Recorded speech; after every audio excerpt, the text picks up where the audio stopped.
Okay, good morning. It's November 6th. It is the middle of Scorpio season. We were talking a little bit before, I was actually talking a little bit before I started this recording about how Scorpio season is a time where we test the back gates. We push into our boundary lines. We reassess if we need to draw stronger boundaries or if our boundary lines are too strict and we actually need to open those in order for more intimacy to come in. You might find that intimacy issues in the area you have Scorpio, intimacy issues are on the table for you. So you have Scorpio somewhere in your chart. Everybody does. It could be that you're navigating your boundaries with your identity. If you have it in your first house, it could be you're navigating your boundaries with you getting your needs met or meeting the needs of others. It could be that you're navigating the boundaries of what you allow yourself to believe, how strict you are with your beliefs, thoughts, and opinions. It could be that you're navigating your boundary lines around keeping your home safe and secure, your body, your temple. Or maybe you navigate your securities around what you're creating in the world. Are you excited to create? Do you always get a little insecure when you start to put something new into the world or manifest things that you want to experience? Sometimes the insecurity shows up in the space where you're like, I just don't know where my next meal's going to come from. I don't know if I'm going to pay my bills next week. I'm not really sure like if I'm going to be able to handle my life moving forward in the way that it is. Like I've got to make sure I have good boundaries around my day-to-day needs. And then when it goes into the upper part of the chart, seventh house and on, we navigate insecurities in our relationships. So we can really see our relationship as the thing where we're constantly checking and trying to assure that things are secure and safe with the other people we live with or that we're close to. And that then leads into the eighth house. Sometimes we actually have an appropriate amount of need for security and safety because we're literally dependent and intimate with someone that we really need to uphold our safety boundaries. And so that goes into an intimacy space. If we have insecurity around the truths that we live our life by, our guiding principles, that might mean that we're, always kind of wondering if the way we live our life is the right way. Am I living my life right? Am I actually like following my own guiding principles? Can I really lean on my own? Which could make you kind of weirdly giving authority to external systems or people, gurus, teachers, etc. And then if you've got this insecurity in the space of like the legacy you leave on the world or the way that you'll be remembered later in life or the types of transformation that you want to have in the world. This could be a place that you're navigating. And I'm taking time to go through all of this because we all have these parts in our lives. And wherever we're navigating this Scorpio insecurity, it's going to impact all the other places. So just talking about the 12 places is important. So after you navigate like the impact of the transformation you have in the world, there's also like, how do I trust being outside of my safe inner circle? Do I trust the mob? Can I trust organizations like the government? Some people have a hard time trusting anything that they don't want to affiliate with anyone. They don't want to be don't want to be under anyone's umbrella, basically. And then if you have Scorpio in the 12th house, there could just be insecurity around the mystery, the unknown. There could be some boundaries if you don't know how to make things certain, if you don't know how to dive deeply into the bones of something, there could be some insecurity there. So it's a good time to be asking these questions because on the trajectory that we're moving toward in 2024, the checks that we're doing right now are going to make sure that the business, family, relationship, rocket ship, whatever we're testing right now, if we test it fully, if we really lean in and check all the things, we are going to ensure that the vehicle we've chosen, that we've invested in, that we've been working on so hard will take us to the next level when we head out into the next 20-year cycle. So this is a time to really don't lean out, really dive in. It could be a chaotic time. It could be a time where things that have worked up to a certain point, they're just not working anymore. Anything that we Mickey Moused our way through, it's probably falling apart. This is a time to say, okay, I have the initiation for this week is I have so many choices. There are so many different ways this could go. And we could focus on all the different choices and all the different ways. And if we're going to do that, that could actually almost even be, that could create kind of almost a delusional distraction from what actually needs to happen right now. A way that we could actually use the energy of this week and the energy of Scorpio, the energy that we're going to be having as Mars comes into opposition to Uranus this weekend, we could actually use this energy by saying, what could I actually take practical motion toward within the next 3 to 6 months? What can we bring the timeline down? There's tons of different ways this could go. A quote that I don't remember who said this thing. I don't know where I found it, but it's yes, you can do it all. You just can't do it all at once. So when you're seeing all the opportunities, all the options that this week could be presenting, and you're kind of wanting to lean into the theory or the vision or the dream of those things, that might be kind of a coping strategy that's trying to pull you out of the grittiness that this week actually is about. The grittiness of saying, sure, all of those things are possible, but we got to focus on what's happening right here, right now. We got to test all of this right now and make it right, make it work, make it stable, make it secure now, so that within the next 3 to 6 months, we can actually move forward with a couple of these ideas. Some of these things can be on our plate right now. And if 1 or 2 of these things is on our plate in the next 3 to 6 months, then what do we need to focus on right now to shore it up, make it tight, secure it, and help it to move forward and grow? So that's essentially what this week's about: choices. It's about the power that we have to choose.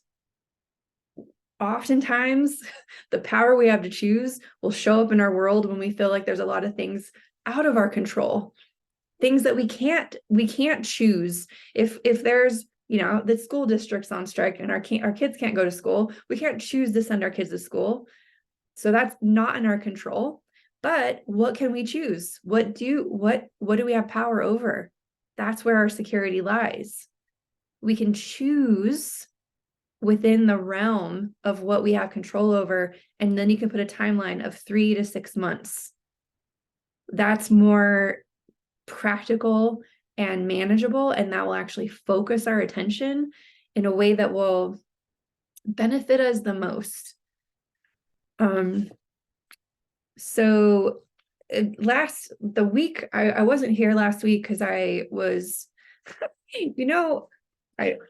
I was going through a week last week. Let me tell you, it was very interesting. The words that I channeled for November 2023 we shed our old relationship roles for a vulnerable new way. So I'm like, I'm looking forward to these months all year, and I'm like, wow, they've been so spot on. I wonder how November is going to go. It sounds great. It sounds like we're gonna step into a new paradigm of relationship. That sounds great. But inherent in that sentence is that if we're shedding our old relationship roles for a vulnerable new way, that implies that there was a old way that felt less vulnerable. There was an old way that we used to not feel vulnerable, and that way that was strong is going to be shed. That way that we felt not vulnerable, we felt strong, we felt secure, that way is going to actually be shed to a degree. So what does it look like to shed our securities or shed things that are comfortable? I literally experienced, I felt like the inside of my body shed. I had like a interesting kind of gallbladder experience, and I felt like the entire inside of my body got shed. So I literally and tangibly am feeling the shedding, and the relationships are changing because like I feel like I'm shedding at the internal level. My relationship with what I can put into my body has changed, and it's more vulnerable because I didn't have all the coping strategies that my previous relationship character had. I shed some patience. I shed some ability to overlook certain things. I actually looked into gallbladder. Gallbladder has to do with anger. So on a personal level, I shed the tolerance I have before I get angry. And I got angry more easily last week, but not because I was being a bitchy person, because anger actually is what creates change in our lives. Anger is very vulnerable for me to experience. So I'm bringing that up as an example because there could have been some vulnerable experiences that you may have experienced in the last couple of weeks since we entered into November after the eclipse. That could be shedding a certain character or a relationship role that you've played in the past. And you may be in new terrain this month, so that you could create new boundary lines in some area of your life. And these are all, again, I felt like I didn't have a lot of choices in certain things last week, but the places I did have choice, those were the places I stepped into my greater power. I had a choice to surrender, to be honest, to have hard conversations, to rest, to say no. I had a lot of opportunities to say no last month or last week. Last week felt like a month. So I'm not going to go into the day by day, but we had some pretty big movements that are affecting us this week. Saturn, for instance, is moving direct. Saturn started moving direct on Saturday, and we could have had a weekend where we're just like, all right, so what are we doing? Where are we going? What is this actually about? Like it went all the way back to zero. So Saturn entered into Pisces in March. It moved a little forward. It got us kind of biting into these new ambitious things that we want to create in like the next 20 years of our lives, these bigger picture projects. It got us biting into it. And it's like, all right, cool. I'm happy you love all of those ideas. We're going to go all the way back to the beginning now, because there's some more adjusting that we need to do in your heart while Venus retrograded in Leo. There's some more adjusting we need to do when it comes to the sustainability you have in your day-to-day life, how much space you give yourself, the types of nourishment you give yourself to fuel your life, how you relate to your self-worth. All of these things we need to create greater sustainability around. If you want to have that big picture, beautiful vision, that's great. And it's going to require you to unweave some of the tapestry. So we unwove the tapestry. Now we're sitting back and we're ready to weave again. And so this weekend was like, all right, I'm going to weave with more maturity. I'm not going to try and rush through this thing. I'm going to go slow, and I'm going to count how many strings I go through so I can get the pattern that I want actually right. Because we got humbled in certain ways that were appropriate over the summer. So this weekend, I did write down some words for Saturday, even though I didn't have them in the words for Saturday. I'll just go back for that to that day. My heart knows its destiny, and I am directionally accurate.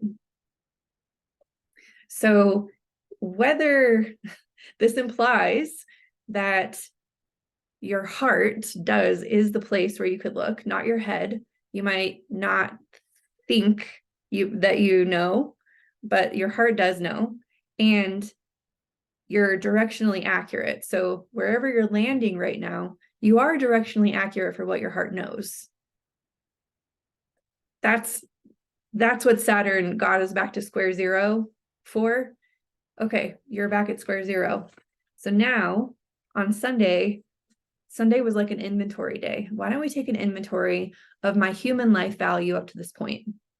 Not my balance sheet, not how much, like, we don't have to take an inventory of my physical assets, but what's my human life value up to this point? The human life value on the asset side includes, I have the skills and abilities to do X, Y, and Z.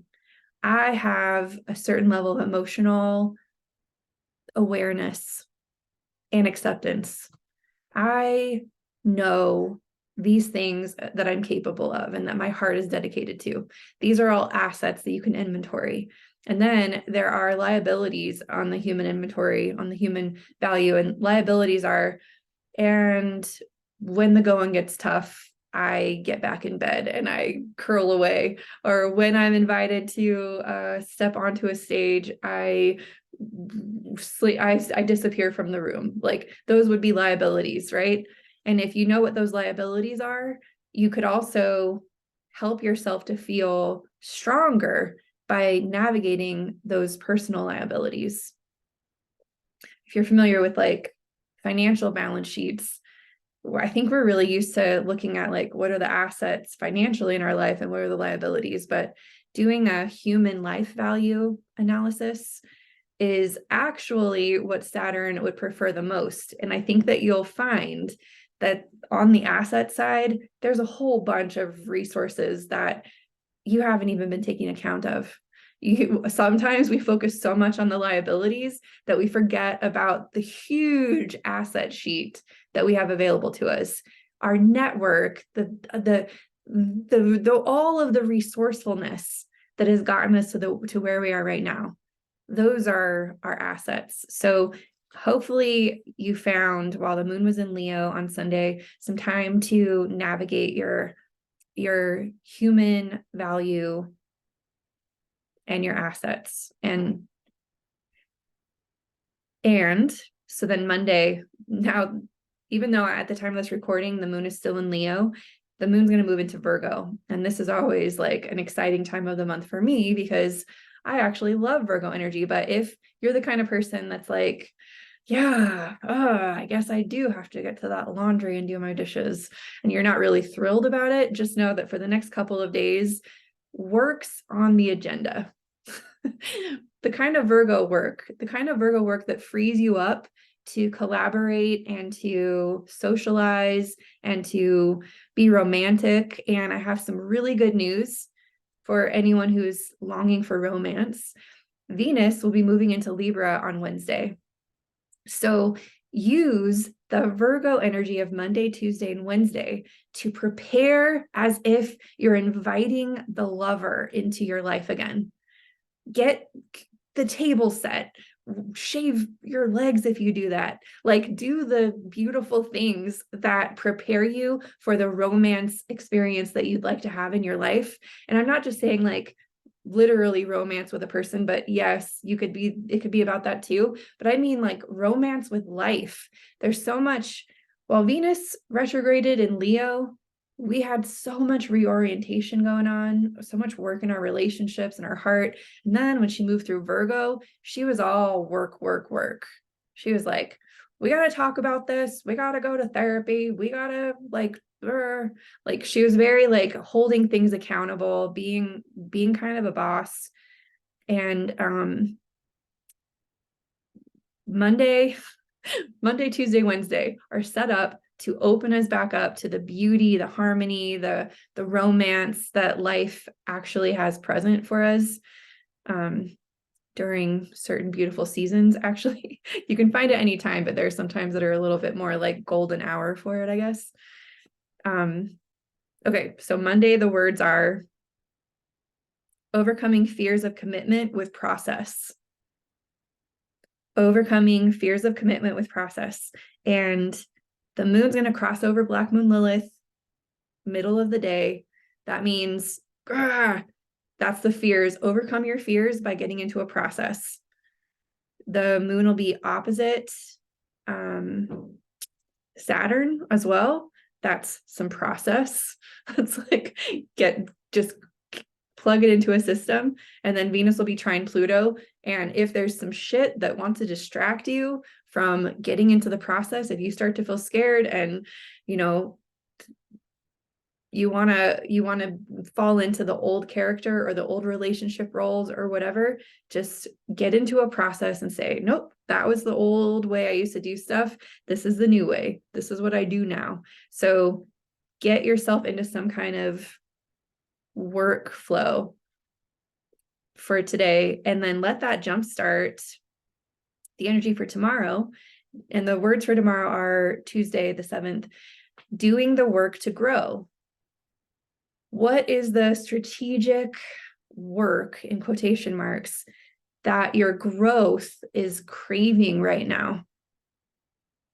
It's going to be a good time to just make a flow block and get into it, and get into the rhythm of the weaver that goes one string at a time, one process at a time, one email at a time, one little chunk or nugget or piece of clothes that you fold or dish or whatever. Like, just get into that on Tuesday. And then on Wednesday, the moon will move into it'll still be in Virgo, but this is when Venus is going to move into Libra. And I think the moon will move into Libra by the end of the day as well. So the words for Wednesday are receiving the grace of flow. If you use Monday, Tuesday, and Wednesday, you could find this harmony and balance with, like, it's kind of the sensation that you get after you do all the hard, isn't it the best feeling to lay on your couch in a clean living room after you've done the work of like putting all your laundry away, or like opening your closet and being like, oh, I am so ready for fall. Like, that's the kind of energy I think Wednesday will feel like. It kind of gives me like fashion show in front of the mirror vibes. Like, oh yeah, like, just all of it, it all's worth it. It's beautiful, it's fun. And then on Thursday, all right, so Thursday, the moon is going to have a little conjunction with Venus. And I think it's going to feel like a very beautiful light day, but just know there is some energy building toward the end of the week. So there's this like lightness, this harmony, this flow, and this almost kind of jumping off point that you're leading up to. The words I have are remember to breathe in right relationship. Remember that there's an inhale and an exhale. There's a rhythm to being in right relationship. And so catch that rhythm on Thursday. On Friday, Mercury will move into Sagittarius. And the words I have are speak what is juicy. And that is the speak what's juicy, be in right relationship, be in the rhythm that's leading up to build this momentum for Saturday, where Mars is opposite Uranus. Now, a lot of astrologers are there could potentially be a story spun around Mars opposite Uranus that is very scary and fearful. There's things happening in the world right now that are terrible. And to be fair, there's always really terrible things happening in the world. Sometimes they're just really terrible. So guess what? This week, where we have choices, you have choices this week to focus on things that are out of your control, that are chaotic and terrible, that make you feel like you don't have a lot of choices. And on that trajectory, the things that could kind of break through by Saturday could be more of the same. It could be even more that feels out of your control, more revolutionary change that's impacting your life that you are navigating and responding to, more chaos even.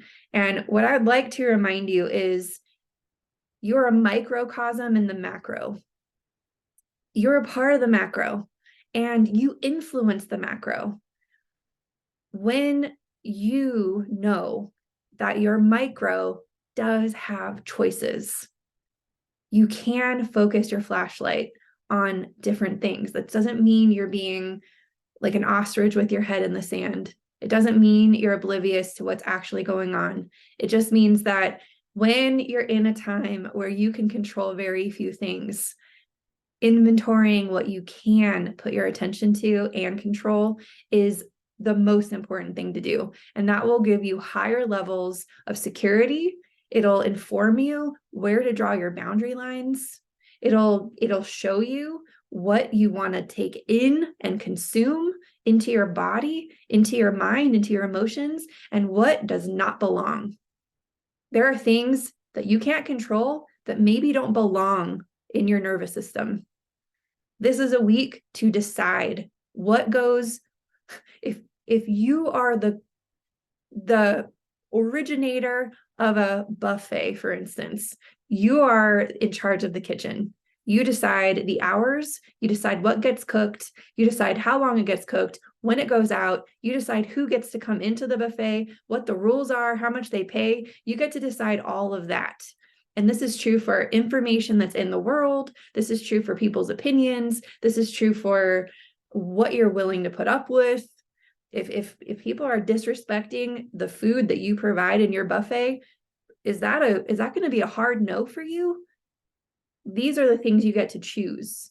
You don't always get to choose what happens in your life, but there are some things you do have control over. So my suggestion is that this week we execute that choice. Execute the choice. I think that's the right word. Because by Saturday, we're finally breaking through.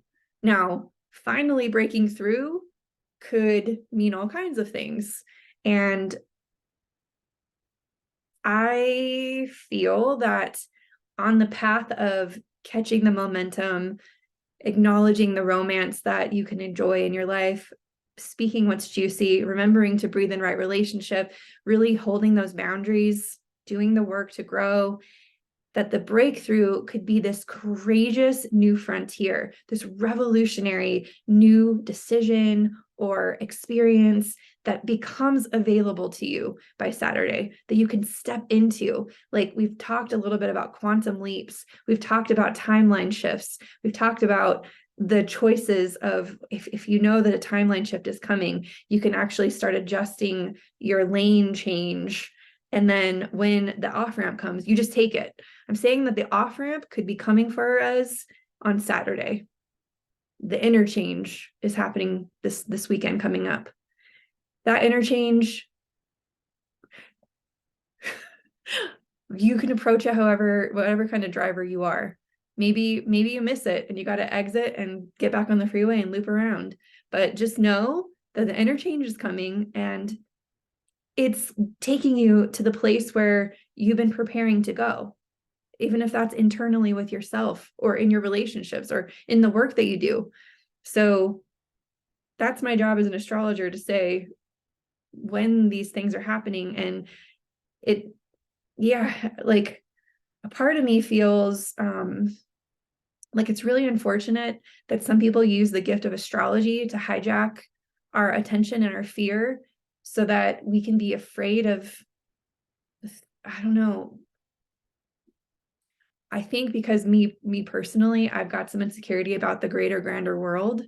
I have seen and I'm aware of how people can hijack our attention to make us even more afraid about the bigger world. And a redrawing of boundaries for me personally is that no one really gets to tell me what to be afraid of in the world anymore. Like nobody's going to hijack my attention. And I'm not going to use astrology as a way to maybe infer what could go wrong in the world, because I actually see that all the power is in the hearts of each person in the microcosm. That's the most powerful place. And so if that is where the power is and we have choice, then this is the place where I'm going to focus. And so thanks for tuning in and listening. My November is completely booked for the year ahead readings. I'm so blessed that everyone wanted them and signed up for them as quickly as they did.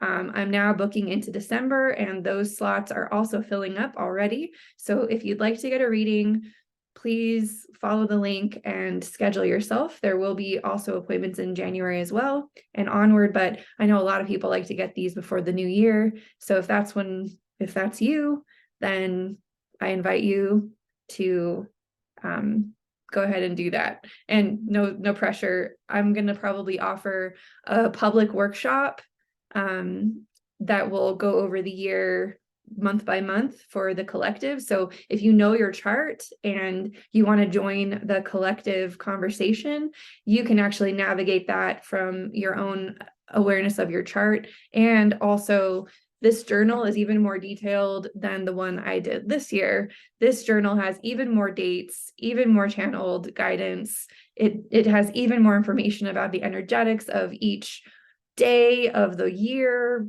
based on our emotional or intellectual or spiritual or physical self. So if you haven't gotten a copy of this, please do. I'm really, really proud of it. And I know that it'll guide you so gracefully in navigating your microcosm for next year. All right. Thank you. And I'm going to open it up for our group discussion.